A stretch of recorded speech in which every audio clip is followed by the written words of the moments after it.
Som do Tiranossauro Rex. Fatos sobre o Tiranossauro Rex. Neste vídeo vai escutar o som do Tiranossauro Rex e vou te contar alguns fatos sobre ele. Aproveita e inscreva-se em nosso canal, ajude-nos a continuar aqui. Tiranossauro Rex foi uma espécie de dinossauro carnívoro que viveu no Cretáceo.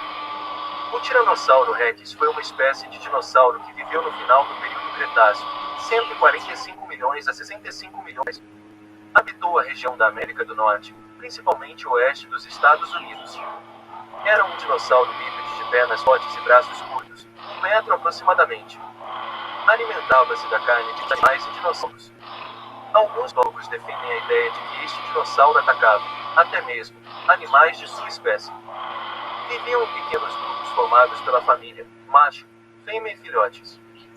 Possuía mandíbula grande e dentes em forma de cone muito fortes e afiados, sendo que eles tinham, em média, 20 centímetros. Estes dinossauros possuíam cerca de 58 dentes, sendo 30 na parte superior e 28 na inferior. Os maiores dentes do T-Rex podiam chegar a 30 centímetros.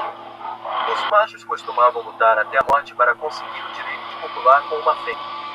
O nome Tiranossauro Rex significa lagarto tirano-rei. Nome atribuído pelos cientistas em função de sua ferocidade. A cauda média de 5 a 6 metros. Peso, entre 4 e 6 toneladas, animal adulto. Não esqueça, após a sua inscrição, ative o sininho da notificação para ser avisado de vídeos novos.